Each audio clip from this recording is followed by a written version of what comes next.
Des jours et des nuits dehors durant des années, à force, je n'ai pas pu résister.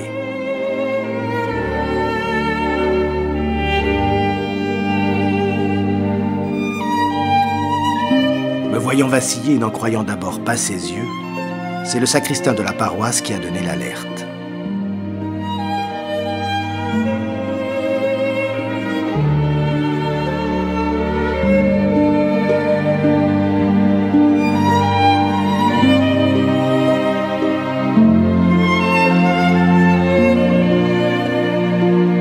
J'ai été pris en charge aussitôt par des gens bien dévoués qui, aux petits soins pour moi et précautionneux à souhait, m'ont transporté ici d'urgence.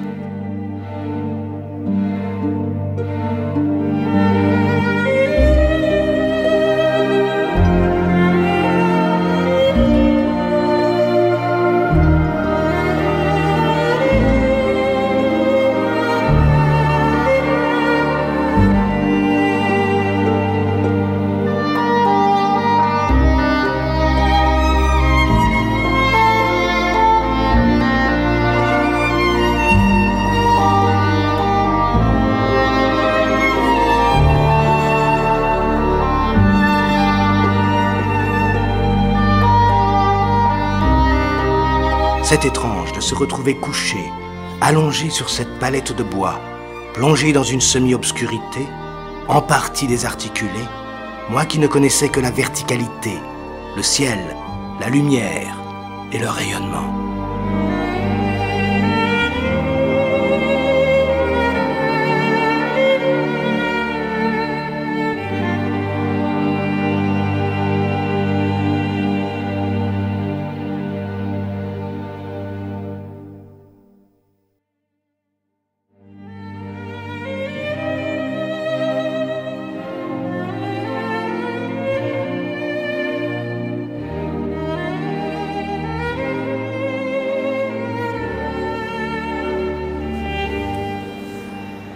Je m'appelle Michel et depuis 1934, je me suis installé ici, à Paris, aux Batignolles. Je suis né au tout début du XXe siècle. Mon père, Emmanuel Frémiet, sculpteur de profession, bénéficiait à cette époque d'une certaine renommée.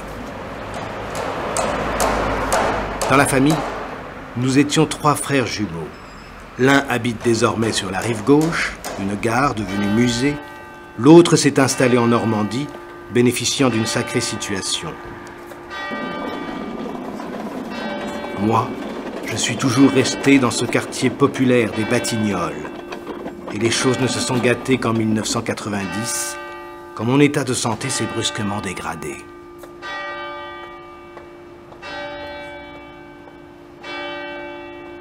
« 56 ans pourtant que je n'avais pas quitté mon poste d'archange, perché à 37 mètres sur ce clocher byzantin des Batignolles. 56 ans que j'y étais fidèle, parfaitement immobile, bravant les intempéries, les tempêtes, la foudre, le gel et ces sables si cinglants qui remontent parfois du sud.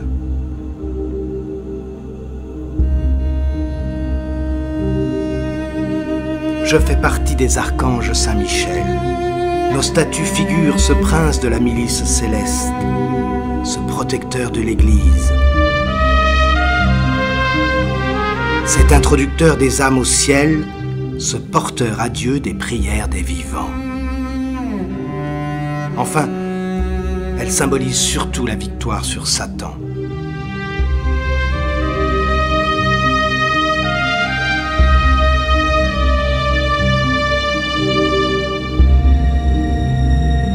Voyez, ce dragon que je terrasse à mes pieds, c'est le mal, c'est Satan représenté.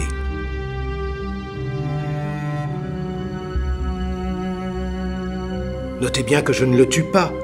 Je le tiens simplement à distance, en respect.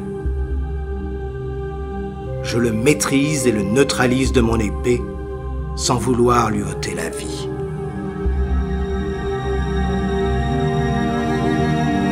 Notre cuirasse nous colle à la peau pour ne laisser aucune prise, aucun interstice où ce diable pourrait tenter de s'accrocher.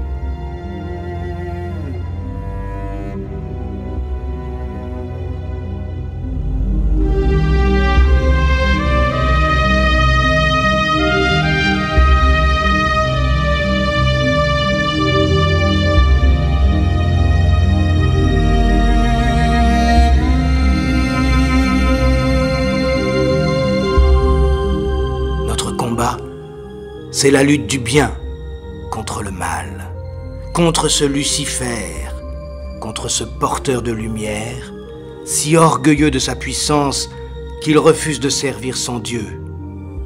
Nous autres, archanges, notre cri est tout d'amour et d'obéissance. Et ce cri seul a suffi pour repousser le diable aux enfers.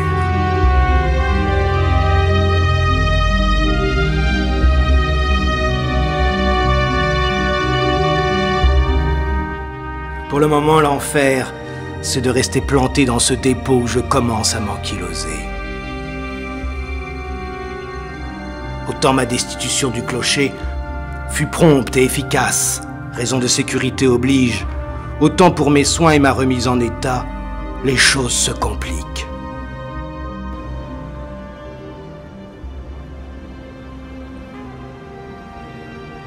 Sur le plan de la statuaire de l'Ouest parisien, l'intervention est pourtant justifiée.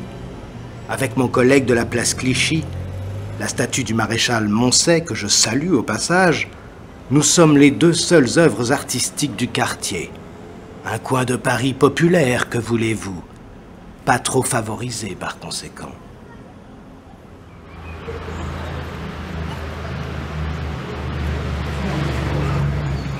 Du côté de la paroisse, le soutien est bon. Monsieur le curé se démène, pardonnez-moi, j'allais dire comme un beau diable, pour favoriser mon retour. Voir son archange briller à nouveau en haut de son clocher ne lui déplairait pas. Il s'en est même donné mission. Pour les gens du quartier, c'est l'image du quartier. Ils ont toujours vu leur archange, c'est l'église Saint-Michel. Il ne faut pas oublier non plus qu'au nord-ouest de Paris, il n'y a pas d'autre grande figure, hormis le maréchal Moncey à la place Clichy. Ce serait bien qu'il y ait aussi notre archange de retour à sa juste place, puisque la place d'un archange, c'est quand même pas d'être au ras du sol, mais plutôt d'être en haut d'un clocher. Dans le quartier, c'est aussi l'unanimité. Au-delà des croyances et des religions, mon retour est bien vu. Pas d'animosité. Musulmans, chinois, juifs ou chrétiens, tous voient d'un bon œil, et chacun du sien, ce symbole que je représente. Au nom du Père et du Fils et du Saint-Esprit, Amen. Une fondation, celle du patrimoine, a même pris fait et cause pour moi.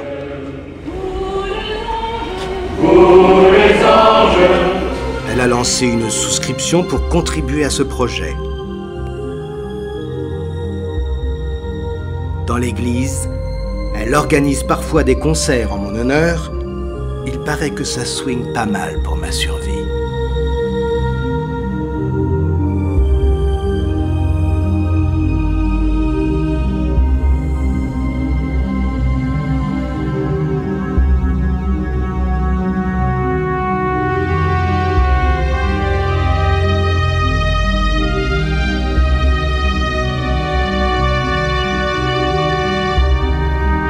Mais le problème est plus politique qu'autre chose.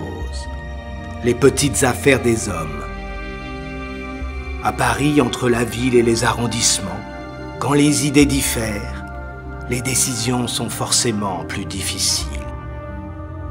Et moi, victime de cette petite contingence des hommes, je croupis depuis bientôt 10 ans dans ce dépôt. 10 années pour penser à loisir à ma famille. Mes frères jumeaux, bien sûr, celui du Mont-Saint-Michel qui m'a précédé dans sa résurrection et dont je sais qu'il a enduré tant de tourments. Il a maintenant, Dieu merci, retrouvé sa superbe. Il rayonne à nouveau, et du sommet de sa flèche, il me montre la voie. Il est un peu mon espérance. Jumeau aussi celui du musée d'Orsay, dont je suis moins complice, et qui est si bien considéré qu'il préside presque en ce lieu prestigieux. Des trois, on dit que notre seule différence se voit dans nos ailes, dont l'écartement varie d'une statue à l'autre. Certains prétendent que des ailes trop déployées figureraient une croix, et que par souci de laïcité, mes frères ont les leurs plus alignés au corps. Moi, en quelque sorte, je serais un peu rentré dans les ordres.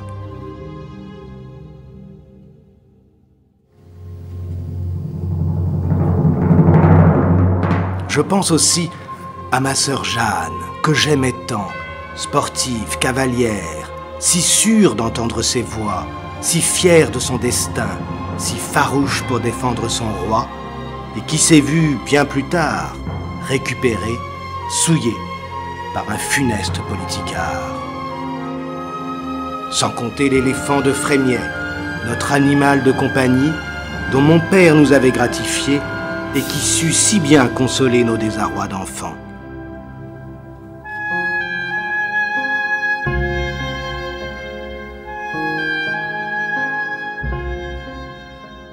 Dans mon ennui qui dure, je n'oublie pas les nombreux cousins comme ces chevaux merveilleux du pont Alexandre III ou ceux superbes de la fontaine Carpeaux. Mon père avait décidément du talent, du savoir-faire, c'est certain. Il avait été à bonne école chez son oncle Rude. Emmanuel Frémiet, tu nous manques. Au pays des statues, l'heure n'est plus à la superbe. L'art du beau s'en est quelque peu allé. Les sculptures d'aujourd'hui ne sont plus de notre génération. C'est le pivote autour de l'axe ou bien il sort de l'axe? Non, il pivote autour. C'est là où il sort. Il pivote au... Et c'est là qu'il quitte l'axe. C'est ça. D'accord. Alors on va prendre cette côte-là. Enfin, bonne nouvelle. Ma cause semble entendue.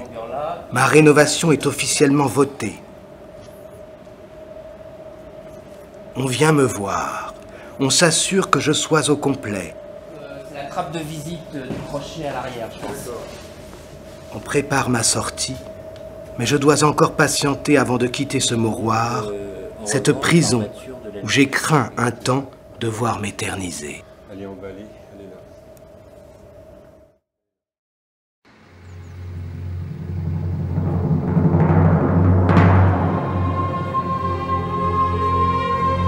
C'est le grand jour. Voilà 10 ans que je n'ai pas bougé d'un pouce. Maintenant, on me secoue, on me pousse, me tire, on me sort de ma torpeur.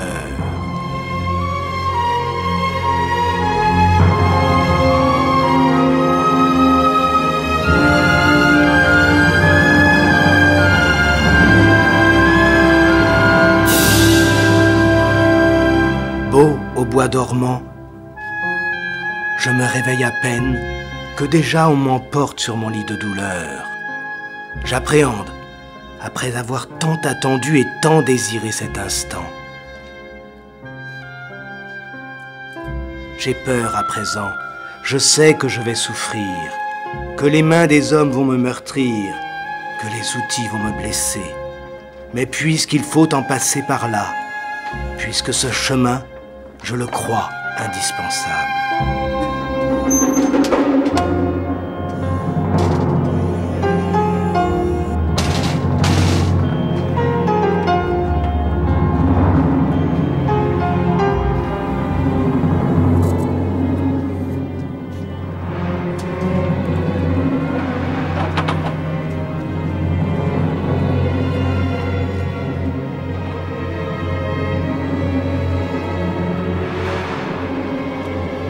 On me hisse dans un camion qui m'emporte.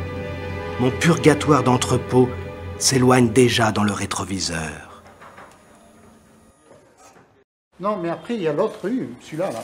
Non, mais ça, pardon, celui-là. Ça, l'autre U, je veux dire, c'est Celui-là est un U de liaison. Je suis maintenant à Nanterre.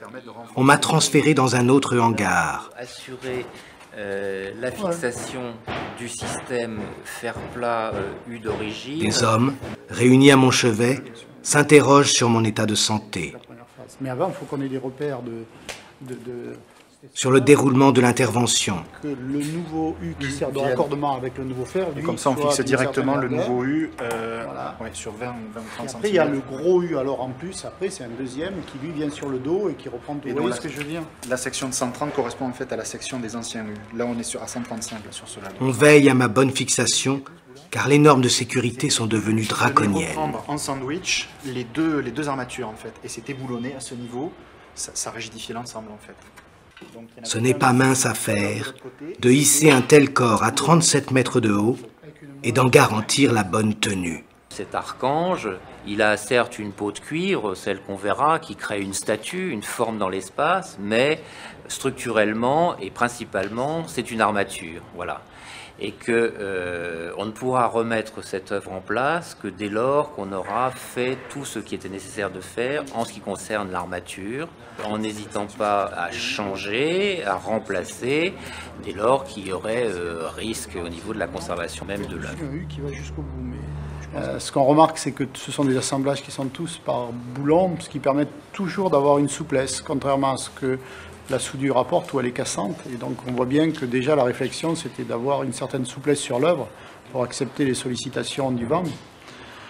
Et puis surtout l'épiderme qui est superbe. C'est un vrai plaisir, c'est une sculpture qui est magnifique. Et donc à ce titre-là, on va essayer de bien la soigner.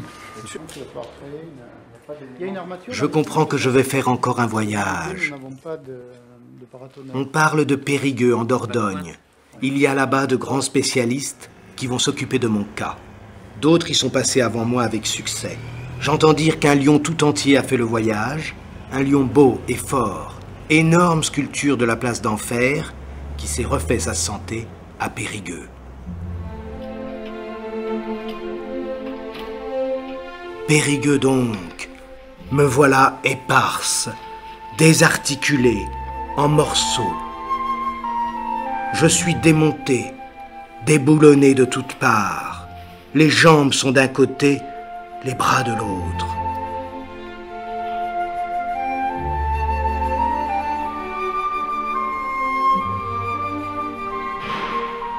On m'a déshabillé de ma cuirasse, désarmé de mon épée. Mon ennemi le dragon s'en est allé lui aussi.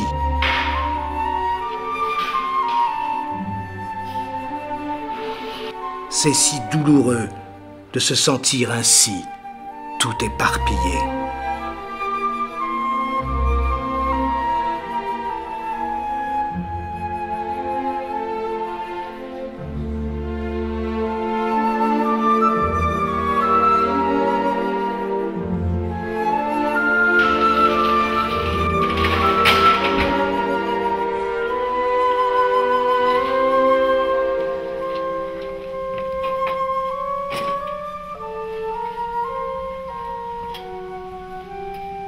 Commence alors le grand nettoyage.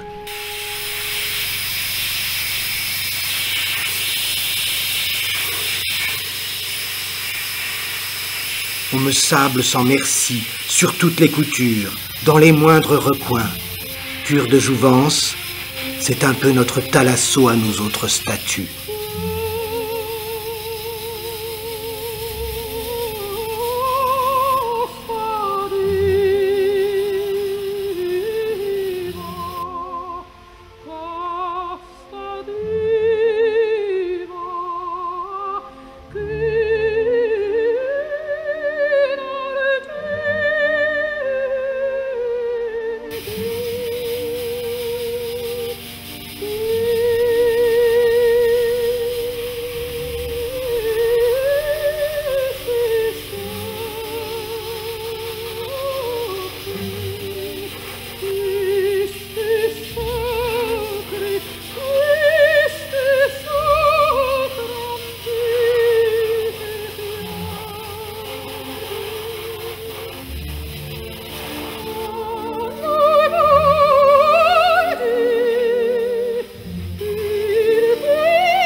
Puis l'on s'attaque au cœur, au squelette, cette structure en fer qui me porte et dont certains morceaux, parfois rongés de rouille, crient au secours des hommes.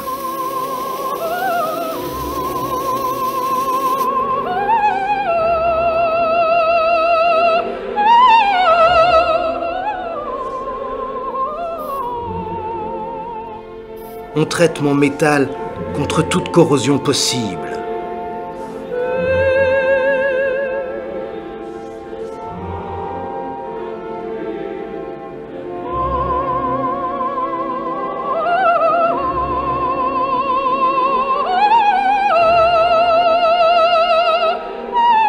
Mes os rajeunis, pendus comme des linges, sèchent à l'air et au soleil d'un coin de la Dordogne.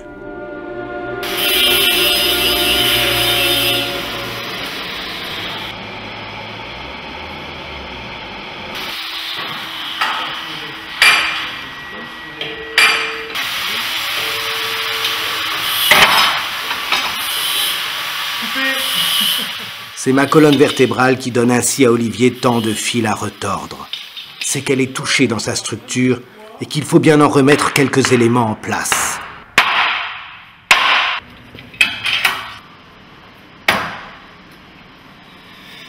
Olivier, c'est en quelque sorte mon ostéopathe.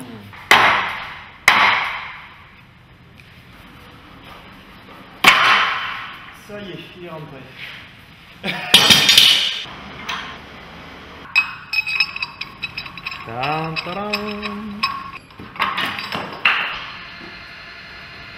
Dans la famille Frémiet, nous sommes plutôt grands de nature. Je ne mesure pas moins de 6 mètres et il me faut bien une charpente qui soit à la hauteur.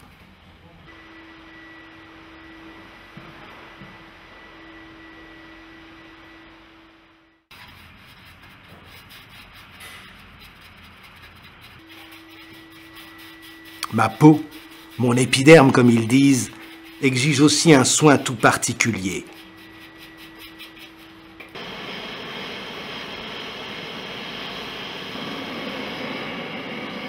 Troué, percé par le temps, il y a de la nécessité à me colmater. On m'enduit d'étain jusqu'à l'intérieur.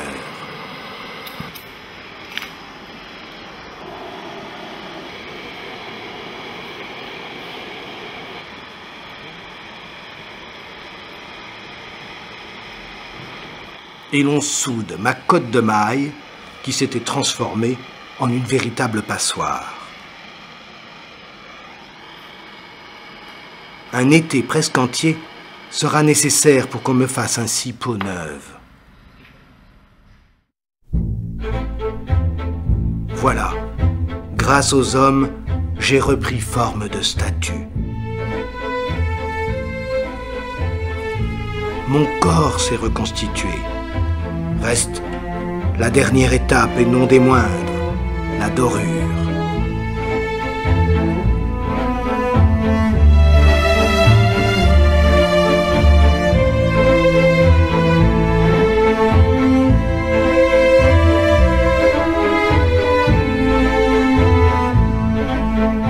Je vais enfin resplendir, briller comme jadis. Je suis fier de recevoir ces milliers de feuilles précieuses et j'apprécie la dextérité, même si c'est un petit supplice d'être ainsi chatouillé. Il y a quand même un petit coup de main, parce que vous voyez le rondin, eh bien, il faut le tourner comme ça, en même temps que vous le tournez comme ça. Parce que le fait de le tourner comme ça prend le petit bout d'or qui est en trop. Et puis quand vous l'envoyez comme ça le met là où il y a une petite cassure. Donc il faut toujours avoir ce mouvement-là en même temps que celui-là. Et quand on va vite, c'est sûr que vous ne le voyez pas, mais je peux vous dire qu'il tourne dans tous les sens. Mais il y a une chose importante dans l'époussetage, c'est qu'il ne faut pas appuyer, il faut effleurer l'or, de façon à ne pas le mater, de lui laisser sa brillance naturelle. Parce qu'il est tellement fin que si vous frottez dessus trop fort, eh bien, il va s'user et on va retirer ce que l'on appelle la fleur de l'or, c'est-à-dire tous ces petits plis que l'on voit par-dessus.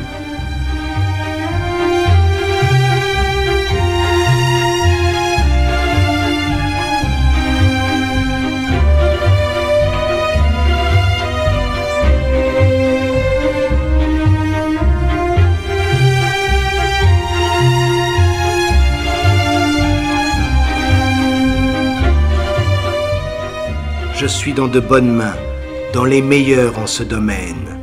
N'y sont-ils pas passés avant moi mes cousins du pont Alexandre III, jusqu'au dôme des Invalides, sans oublier la flamme de la Statue de la Liberté.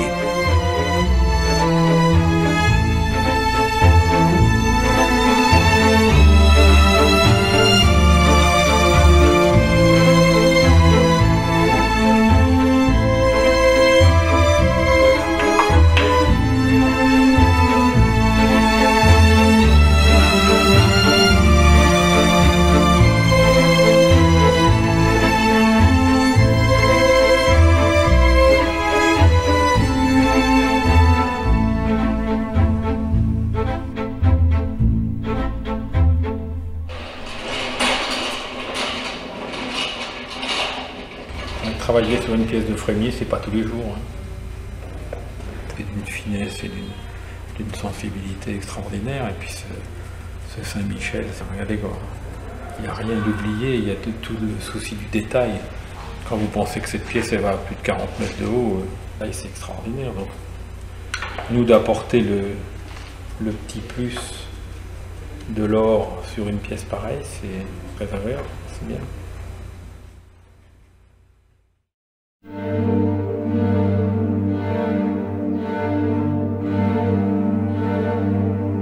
Puis, puisque je suis prêt, tout fraîchement doré sur tranche, me voilà le matin d'un dimanche d'octobre, de retour aux Batignolles. Le ciel eût pu être plus clément à mon égard, le soleil d'un salut plus complice, la lumière plus porteuse.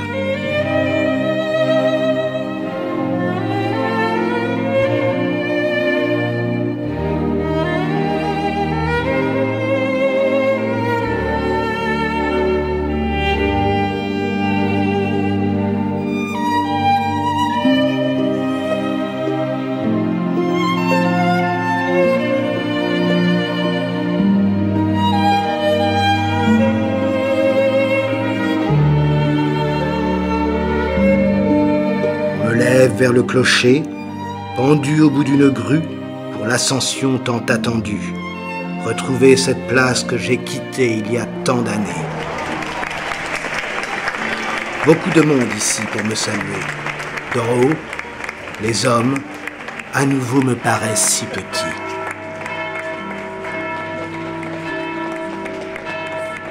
J'ai repris mes marques, j'ai retrouvé ma verticalité. Et si d'aventure vous passez par les Batignolles, n'oubliez pas de lever un peu les yeux au ciel. Sur l'église Saint-Michel, vous m'y trouverez à nouveau et à coup sûr.